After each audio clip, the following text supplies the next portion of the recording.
श्री राम।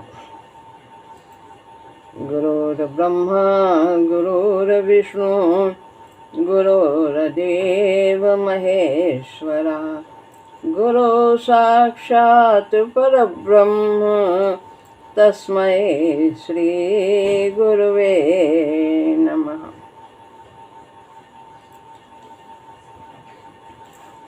श्रीमद् भगवद गीता अध्याय 3 श्लोक है 4।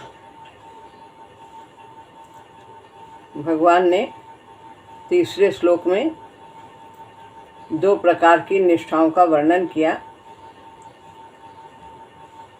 ज्ञानियों के लिए सांख्य योग और कर्मयोगियों के लिए कर्मयोग। अब उसी को और स्पष्ट करते हैं।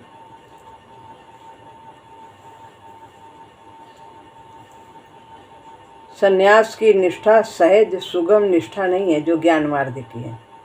उसे संन्यास मार्ग भी कहते हैं, ज्ञान मार्ग भी कहते हैं, सांख्य योग भी कहते हैं। ये सहज नहीं है, तो सुगम नहीं है, इस पर आसानी से नहीं चला जा सकता है। ये तप त्याग वैराग्य का मार्ग है।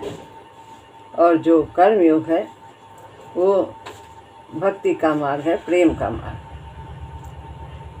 कर्म की निष्ठा स्वाभाविक है, इसमें कुछ अलग से प्रयास नहीं करना पड़ता, स्वाभाविक है। जो करते हो वही करो, बस जरा दृष्टिकोण बदलना। तो श्लोक है 4।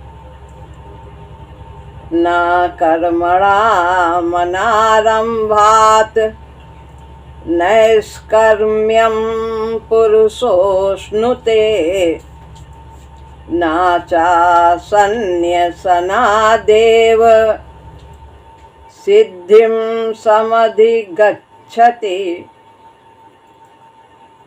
कर्मणा मनारंभात, ता से यहाँ पर से हो जाता है, तो 2 ना है तो आधा ना है, तो भा के बाद यहाँ ता बन जाता है। अर्थ है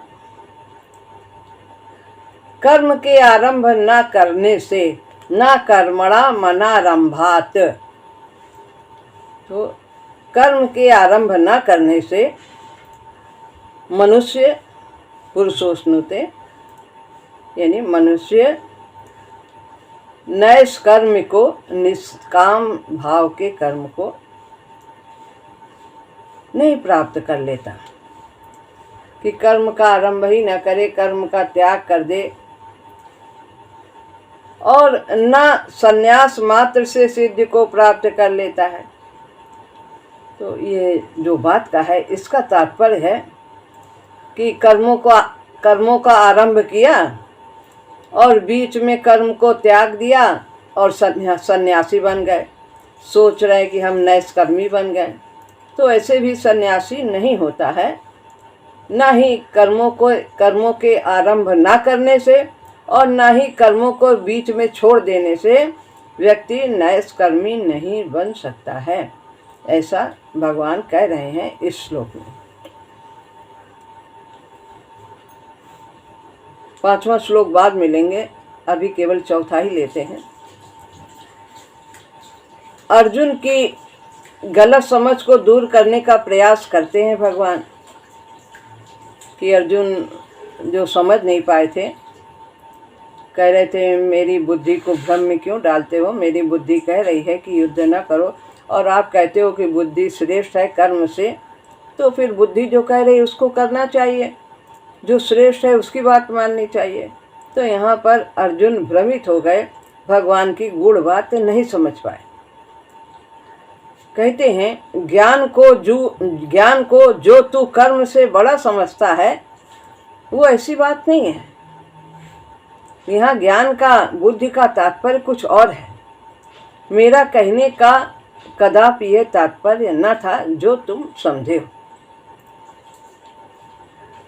नैष्कर्म वह अवस्था है, नैष्कर्म यानी निष्काम कर्मी, कामना से रहित होकर के कर्तव्य कर्म करना, किसी भी कार्य में सर्वारंभ न होना।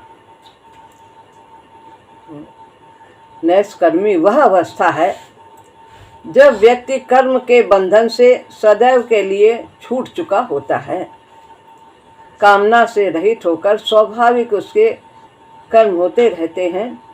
जैसे पाचन क्रिया होती है, पलक झपकती है, श्वास लेते हैं, ये सब स्वाभाविक क्रिया है। ऐसे वो किसी भी कर्म को करता है समाज में रह करके, तो वह संस्कार नहीं बनाता, कामना से रहित होकर के कर्तव्य कर्म करता है।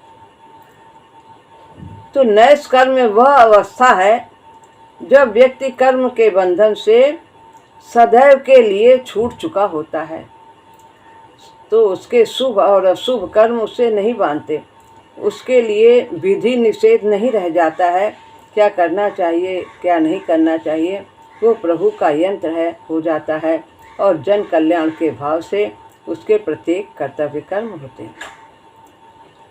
जब करने पर भी उसमें संस्कार का निर्माण नहीं होता, चाहे वो बड़ा कार्य करे और चाहे वो छोटा कार्य करे, चाहे कितने लोगों को भोजन करा दे, चाहे कितना दान कर दे, और चाहे छोटी सी छोटी क्रिया करे, स्वयं अपने लिए पकाए। यदि आसक्ति है, कामना है, तो हम एक झोपड़ी से बंध जाएंगे, एक लंगोटी से हम बंधन में बन जाएंगे। कहीं भी रहेंगे, वस्त्र धारण करेंगे, कुछ खाएंगे, भिक्षा मांग कर लाएंगे, तो उसी में हमको अहंकार हो जाएगा, आसक्ति हो जाएगी। जब करने पर भी उसमें संस्कार का निर्माण नहीं होता है, करता हुआ भी अकर्ता रहता है, मैं नहीं कर रहा हूँ। जो अहंकार विमूढ़ आत्मा करता है मिति मन्यते, जो अहंकार से मूढ़ आत्मा है, जीव है, वो सोचता है मैं कर रहा हूँ, और लेकिन जो अहंकार से रहित है वो कहता है मैं कुछ कर ही नहीं रहा हूँ, इंद्रियां इंद्रियों में बरत रहे, प्रकृति के गुण कार्य कर रहे हैं, मैं नहीं कर रहा, मैं तो अकर्ता हूँ, मैं तो साक्षी हूँ, मैं आत्मा हूँ। ज्ञान मार्गी इस प्रकार से सोचते।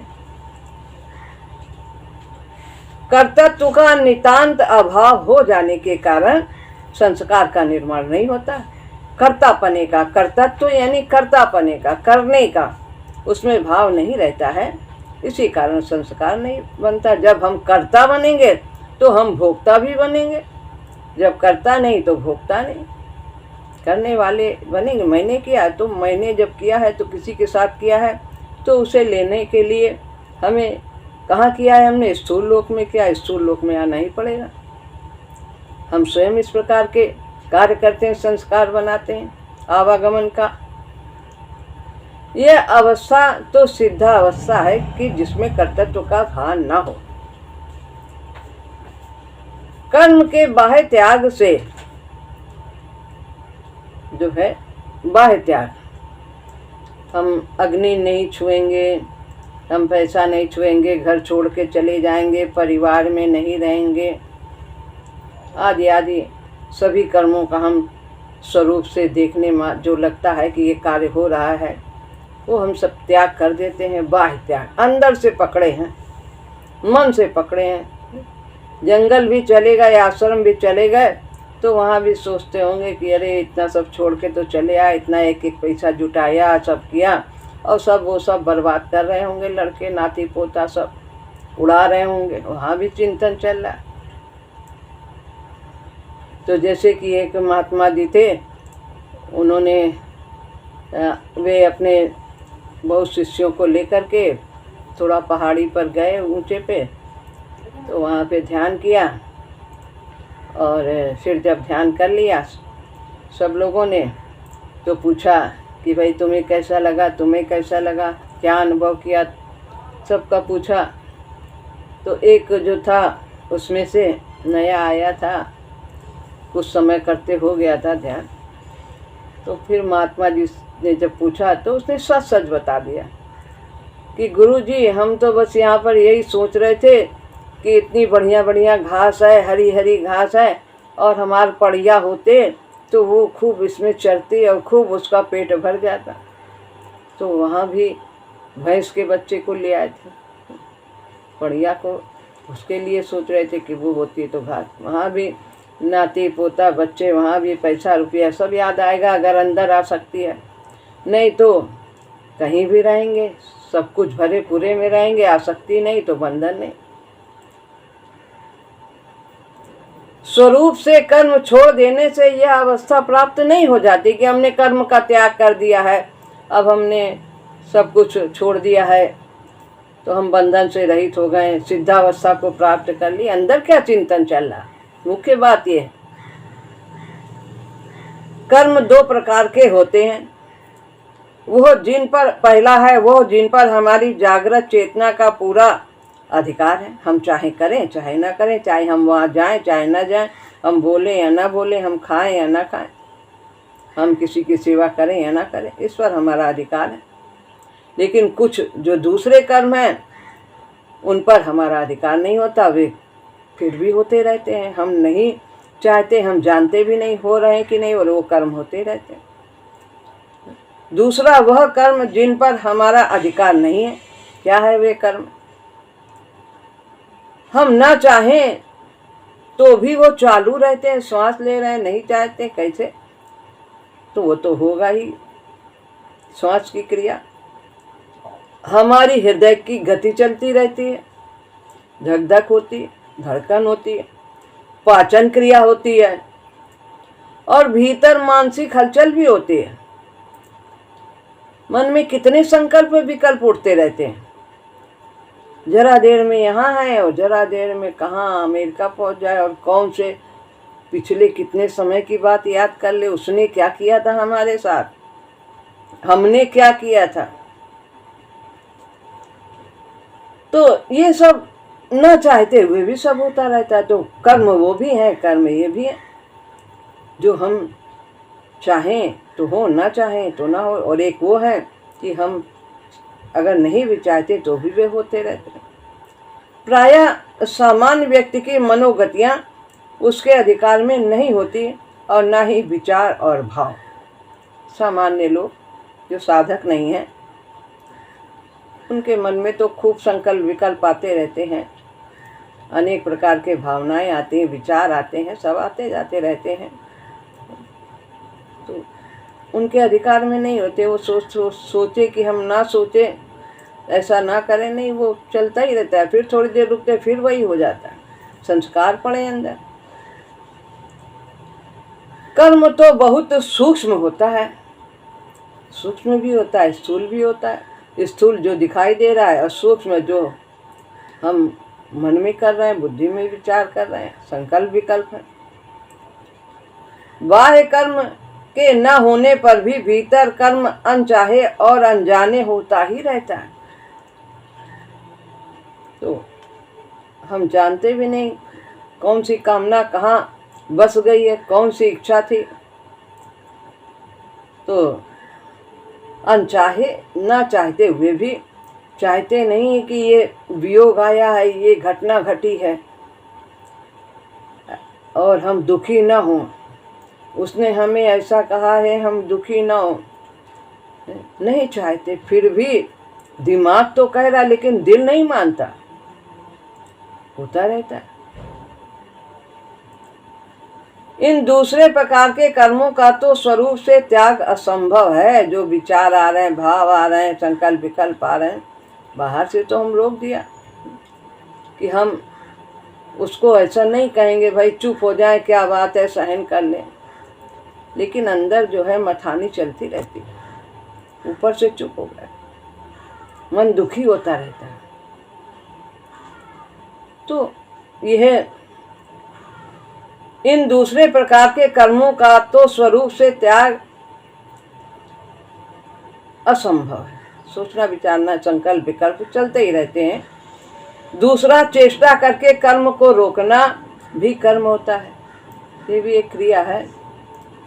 नहीं, फिर भी कहते हैं अगर कोई बात गलत है, कहने जा रहे हैं, पूज्य चाचा शुक्ला चाचा जी कहते थे, यदि हम नहीं कहते हैं, रुक जाते हैं, तो 12 आना हमारी जीत हो जाती है, अंदर वाला भी धीरे धीरे शांत हो जाएगा।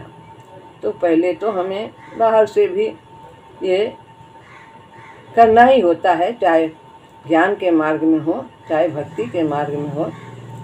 एकदम से समर्पण नहीं आता है, तो थोड़े से इतने तो विवेक की आवश्यकता होती ही है। सांख्य योग में ज़्यादा विवेक की आवश्यकता है, लेकिन कर्म योग भक्ति योग में कुछ तो विवेक रहता ही है। विवेक गौण रहता है, कर्म प्रधान रहता है। तो चेष्टा करके कर्म को रोकना भी कर्म होता है, वो भी संस्कार बनाता है। तो प्रायः करने की अपेक्षा रोकने से अधिक गहरा संस्कार बनता है। महाराज जी ऐसा कहते हैं कि बहुत दबाव भी नहीं चाहिए, दबाव भी एक सीमा तक ही चाहिए, नहीं तो फिर एक न एक समय विस्फोट हो ही जाता है। तो मनीराम को समझाना है, सत्संग करना है, धीरे धीरे विवेक को जागृत करना है, प्रभु की शरण लेना है, सब कुछ ठीक होता चला जाए। नैष्कर्म बाह्य कर्म परित्याग का परिणाम नहीं है। जो नैष्कर्म की अवस्था है, तो ये हमने बाहर से त्याग कर दिया, तो ये बाहर का त्याग जो हमने किया, इसका परिणाम ये नहीं कि हम निष्कर्मी हो गए, तो हम सिद्धावस्था को प्राप्त हो गए। हमारे लिए कोई बंधन नहीं रहेगा। जब तक भीतर का नहीं छूटता है, आसक्ति नहीं छूटती है, अहंकार कामना, तब तक हम बंधन से छूट नहीं सकते हैं। और बंधन से छूटने का रास्ता बंधन से होकर के ही जाता है। ये जो बंधन हमें संसार के मिले हैं, इन्हीं बंधनों से गुजर कर हम बंधन से मुक्त हो सकते हैं, वास्तविकता समझ सकते हैं, प्रभु की शरण में आ सकते हैं। वह विषाद धन्य है जो प्रभु चरणों में स्थिर राग पैदा कर दे। विषाद कहाँ होता है? विषाद संसार की चोटें जब कस कस से लगती हैं तब विषाद होता है, और तब प्रभु का सहारा दिखता है। जब सब विधि जाने से मरना, तब ताके से रघुनायक चरना। तुम्हारी था बाह्य परित्याग तो तैयारी मात्र है।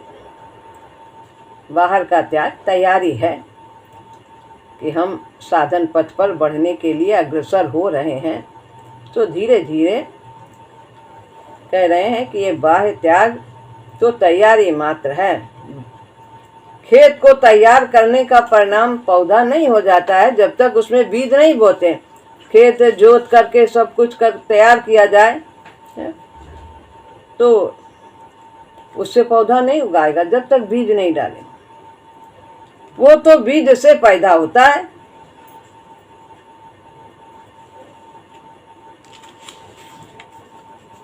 ज्ञान के मार्ग में तैयारी मात्र होती है, विवेक को प्रदान किया जाता है। तो महाराज जी कहते हैं कि ज्ञान का मार्ग जो है, सांख्य योग संन्यास का मार्ग, ये तैयारी मात्र है। कर्म का यथासंभव बाह्य त्याग, ये केवल तैयारी है। इस रास्ते पर चलने के लिए हम अब तैयार हैं, खड़े हैं चलने के लिए। पहुंच नहीं गए हैं हमें जहाँ पहुंचना है। ये हमने कर्म का स्वरूप से त्याग कर दिया तो हम सिद्ध हो गए, नैष्कर्मी हो गए। ऐसी बात। जब विषयों से संपर्क होगा तो अंदर जो भरा है विस्फोट हो जाएगा। जब हम दूर रहते हैं विषयों से, इंद्रियां दूर रहती हैं, तब तक बचे रहते हैं। लेकिन जब विषयों से संपर्क हो फिर भी हमारे अंदर संस्कार न बने, वही वास्तव में नैष्कर्मी। उससे ही नैष्कर्मता प्राप्त नहीं होती बाह्य त्याग से। नैष्कर्म तो भीतर जगने वाली ऊंची अहंकार से परे की आत्म चेतना की जागृति का परिणाम होता है। अहंकार से परे जगी हुई उच्च चेतना की जागृति का परिणाम। उच्च चेतना, परमात्मा की चेतना जब हमारे अंदर जागृत हो जाती है, जो आत्मा जो सोई हुई है, जो परमात्मा का तत्व है, जब उसे बोध हो जाता है कि वास्तविकता में सत्य क्या है, और फिर उसी के अनुसार उसके कर्म होते हैं, तो वही वास्तव में नैष्कर्म की स्थिति है। अहंकार से रहित अपना कोई व्यक्तित्व तो नहीं है कि सोचते मैं भी तो हूँ, मैं भी। भगवान ये जो कृष्ण हैं ये थोड़े हमसे बुद्धिमान हैं ज़्यादा, अर्जुन सोचते थे पहले, लेकिन हम भी उनसे कम नहीं हैं। तो ये जो हम हैं, मैं हूँ, ये मेरा कोई अस्तित्व तो नहीं है। सब कुछ उसी की शक्ति है, उसी की कृपा है, उसी के हम यंत्र हैं। यही अहंकार से परे की भावना है। कण कण में है वास तुम्हारा। यदि न करने से बंधन रहित हो सकते तो आलसी लोग और जड़ जीव तो चेष्टा रहित ही है, वो क्यों न मुक्त हो जाते। आलसी जो कुछ नहीं करते वे भी मुक्त हो जाते, उनके तो कोई कर्म ही नहीं रहते, पड़े रहते हैं, सोते रहते हैं, आराम करते रहते हैं, कोई बंधन ही नहीं होगा, कुछ करेंगे ही नहीं। और जड़ जो पत्थर हैं, मिट्टी हैं, ये भी जीवन मुक्त हो जाते हैं। इनमें तो कोई भी क्रिया नहीं होती, एक जगह से दूसरी जगह चलते भी नहीं, जाते भी नहीं। पत्थर तो सबसे बड़ा सिद्ध होता। तो ज्ञान होते हुए भी, बुद्धि होते हुए भी, समझदारी होते हुए भी नैष्कर्म की अवस्था प्राप्त करना, सब कुछ परिस्थिति को जानना, समझना और फिर उसके अनुसार अकर्तृत्व का भाव होना कि मैं नहीं कर रहा हूँ। कर्म का अभाव मुक्ति का कारण समझना भारी भूल है। इसी भूल का कभी बहुत प्रचार रहा है कि भाई छोड़ दो, बौद्ध मार्ग में भी यही सब बहुत कुछ है, चले जाओ, संसार से भागे फिरते हो, भगवान को तुम क्या पाओगे, गाना है। उपनिषदों का साहित्य और पौराणिक गाथाएं संन्यास धर्म का खूब गुणगान करती हैं। अभी भी ऐसे हैं ब्रह्म कुमारी आदि में, नई नई लड़कियां छोटे छोटे भी उस रास्ते पे आ जाती हैं। बाद में आगे चल कर क्या होता है, संस्कार तो है अंदर। किसी समय ऐसी धारणा प्रचलित हो गई थी कि संन्यास लेने मात्र से ही कल्याण हो जाता है। ऐसी धारणा प्रचलित रही होगी, भगवान कह रहे हैं गृहस्थी का तो बंधन छूट ही नहीं सकता, ये तो हमेशा लगा ही रहेगा, इसे छोड़ के चले जाओ।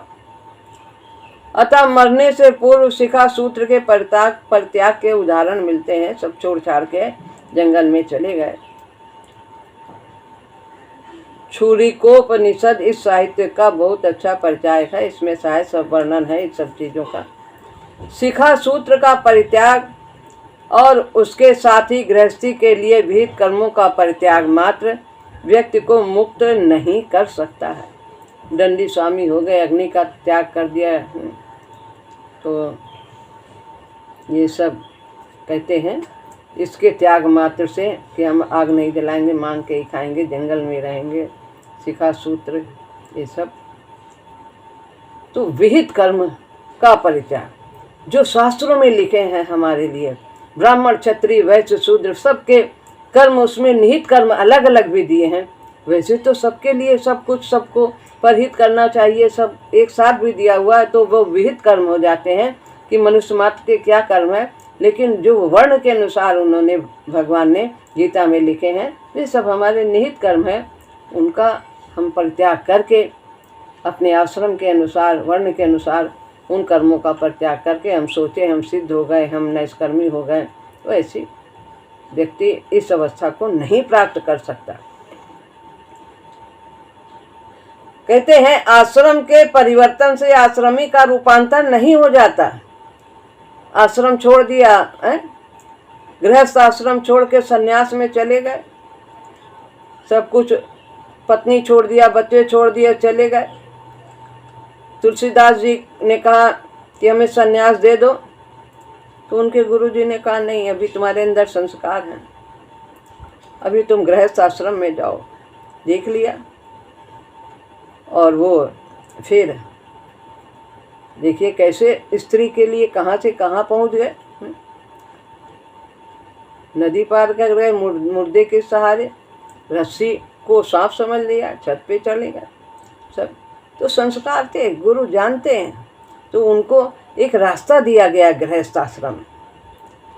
तो आश्रम के परिवर्तन से आश्रमी का रूपांतर नहीं हो जाता है, वो शुद्ध नहीं हो जाता, निर्मल नहीं हो जाता है, विकारों से रहित नहीं हो जाता, काम संस्कार क्रोध ये सब नहीं छीड़ हो जाते, उसके संस्कारों का क्षय नहीं होता। तात्कालिक मुक्त की धारणा के मूल में उस समय की जो ये धारणा थी, वो कल्याण के वास्तविक स्वरूप की अज्ञानता छिपी है। वो वास्तविक स्वरूप नहीं समझते कि कल्याण किससे होता है। सोच लिया ऊपर से त्याग कर दिया, बाहर का त्याग कर दिया, हो गई हमारा कल्याण, हो गया, बस संन्यास ले लिया, बस कल्याण हो गया। तो यह उनकी अज्ञानता है, कल्याण के चाह के बारे में ये गलत उनकी धारणा है। जैसे किसी रस्सी को तोड़ा जाता है, वैसे बंधन के तंतु को तोड़ना है। हमारे सभी प्रकार के बंधन हैं, काम के संस्कार हैं, क्रोध के हैं, लोभ के, अहंकार के, आसक्ति के, राग द्वेष, ये सब घृणा, ये सब एक एक करके ये सब गृहस्थ आश्रम में भली भांति सुगमता से सब ढीले पड़ते चले जाते हैं। तो ये सब इनका परिवर्तन होता चला जाता है, ये सब सद्गुण में बदलते चले जाते हैं। काम भगवत काम में बदल जाता है, क्रोध हमारा क्षमा में बदल जाता है, लोभ संतोष में बदल जाता है, अहंकार भगवत शक्ति में बदल जाता है, और हमारा मोह ये प्रेम में बदल जाता है। इस प्रकार ये सब इनका रूपांतर हो जाता है। कर्तव्य कर्म की दृष्टि से कार्य करने से, भगवान की सेवा समझकर कार्य करने से। पर यह काम तो क्षणिक है नहीं कि जल्दी से बंधन समाप्त हो जाएगा। जब तक संस्कारों का नितांत क्षय नहीं होता, तब तक वासना निर्मूल नहीं हो जाती है। हमारे स्थूल के स्तर से शांत करना होगा, मन के स्तर से शांत, सूक्ष्म के स्तर से शांत करना होगा। ये सब सभी स्तरों के, अन्नमय कोश से संस्कार, मनोमय कोश, प्राणमय कोश, सभी स्तरों के संस्कारों को हमें शांत करना होगा, तभी हम निर्मल होंगे। स्थूल से बाहर से रोक लिया, अंदर का नहीं रुका, मन का नहीं रुका, उसको भी हमें शांत करना है। तो जब तक व्यक्ति काम क्रोध आदि से रहित नहीं हुआ, तब तक अहंकार का क्षय नहीं हुआ, तब तक मुक्ति कैसी? वो तो मृग मारीचिका ही है। कितना कितना साधन करके आते हैं सांख्य योगी ज्ञान मार्ग के, और बाद में जरा सी चिड़िया ने टट्टी कर दी ऊपर से, तो उसको भस्म कर दिया। देख लिया जो तप किया था सब उसी में स्वाहा कर दिया, उसको भस्म करने में। अनेक उदाहरण, दुर्वासा का तो मुख्य नाम है। तो पूरी तरह से वो मुक्त नहीं होते। वो ज्ञान इतनी ऊंची ऊंची स्थिति को प्राप्त करके भी ऐसा रह जाता संस्कार। वो ज्ञान के आने जाने वाली झलक मात्र ही है, पूर्ण रूप से निर्मलता नहीं। बिना इस आंतरिक परिशोधन के ज्ञान टिकाऊ नहीं हो पाता है। भेद भाव आ जाता है, भेद दृष्टि आ जाती है, इसने ऐसे कैसे कर दिया है, और हमने इतना तप किया, और हम इतने महान तपस्वी, और क्या क्या, ये भाव नहीं जाता। देहाभिमान जल्दी नहीं जाता ज्ञान मार्गियों का। भगवान ने 12वें अध्याय में कहा, सामाजिक बंधनों का और देनदारियों का विच्छेद कैसे कर सकता है आंतरिक शोधन?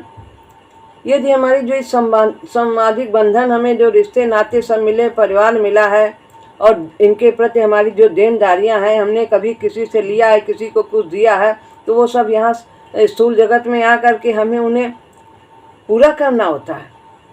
किसी को देखकर क्रोध किया, किसी को देखकर लोभ किया है, कुछ किया, अहंकार किया, तो जो मन में भी किया उसका भी हमें भुगतान करना पड़ेगा। तो ये सब जो हमारी देनदारियां, इनको हम छोड़ करके, विच्छेद करके, इनका त्याग करके हम सोचे हमारा आंतरिक शोधन हो जाए, तो नहीं हो सकता। मन निर्मल हो जाए, नहीं हो सकता। इन्हीं के बीच से होकर के ही हम निर्मल हो सकते हैं।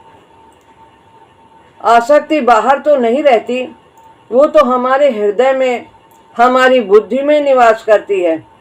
वस्तुएं तो उसके प्रकट होने के लिए आधार मात्र हैं। यदि क्रोध नहीं है तो कोई कुछ भी कहे, हमारा थोड़ा नुकसान भी यदि ज़्यादा भी कर दे तो भी हमें क्रोध नहीं आए। लेकिन अगर जरा सा भी है हमारे अंदर क्रोध तो हम 10 रुपए पे किसी का गला भी काट सकते हैं।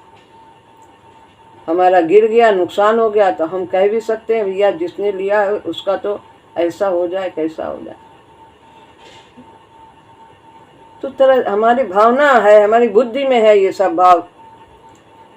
वस्तुओं और व्यक्तियों से संबंध छोड़ने से एकदम से उस भीतर की आसक्ति की योग्यता का अभाव नहीं हो जाता। जो आसक्ति हमारे अंदर लगाव है, चिपकन है, मेरापन है, बाहर से छोड़ दिया तो ये नहीं समाप्त होता। ये हम जानते हैं, वो छिप जाती है। बस इतना ही संभव है कि वो दब जाती है, छिप जाती है। और माचिस में जैसे तीली है, उसमें कभी भी आग का संपर्क हुआ वो जल उठेगी, विस्फोट कर देगी। डिब्बी में भरा हुआ है बारूद। यदि छोड़ने से ही मुक्ति होती तो सभी गेरुआ वाले मुक्त हो जाते, लेकिन ऐसा नहीं है। बाहर के छोड़ने से घर छूटता है, भीतर घर की आसक्ति नहीं छूटती। जैसा उदाहरण दिया था अभी भैंस के बच्चे का। वास्तव में जब तक छोड़ने की प्रेरणा है तब तक बंधन है, और जब हम छूट जाते हैं तो फिर हम चाहे घर में रहें, चाहे आश्रम में रहें, चाहे जंगल में रहें, कहीं कोई बंधन नहीं होता है। भीतर से छूटे तो कोई बांधने वाला नहीं होता है। तो यहाँ पर ये बता रहे हैं भगवान, जब तक छोड़ने का अभिमान है तब तक भी बंधन है। तो ये यहाँ पर ये श्लोक आज पूरा होता है और 5वां श्लोक अगले सत्र में होगा। श्री राम।